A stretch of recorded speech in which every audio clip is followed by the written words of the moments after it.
হে ঘটক, চক্ষু মেলে খুঁজি তোমায় সারা গায়ে রাঙিনা কোণে। আজ আকাশের চাঁদ যেন তুমি সুনীল সিন্ধু তীরে, যাচ্ছ কোন রণে?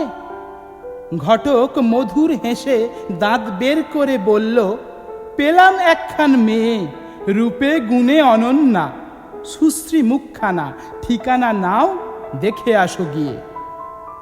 সূর্য উঠল, শিশির প্রভাত জলে গায়ে, হরেক আলোর রূপে ঘেরা, স্নিগ্ধ গীত গন্ধে ভরা, প্রসাধনীর ভারে পূর্ণ সুটকেশ মন মাতোয়ারা। মাছরাঙা রঙের শাড়ির আঁচলখানি, পুষ্পক অবিরল বনানীর বুক, তেজপাতার নমুনায় ঝলসানো আলো রূপ বাড়াবে বধূর উজ্জ্বল মুখ। সুরের টানে ঢোলের তালে ঝুমুর নাচে উল্লাসে ভরে গ্রাম্য মেয়ের দল, মন্ত্রের বাণে বাঁধল বন্ধন সোহাগ মাদুলি, দাম্পত্যে পড়ল কুটুম্বতল।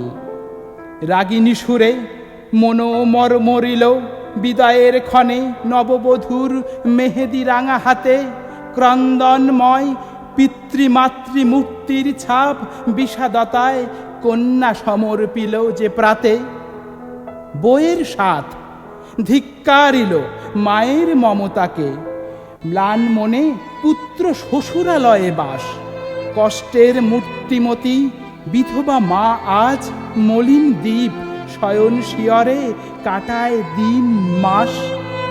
অচেনা রোগে শয্যায় প্রসন্ন দৃষ্টি ফেলে আছে মা ছেলে বউয়ের অপেক্ষায়।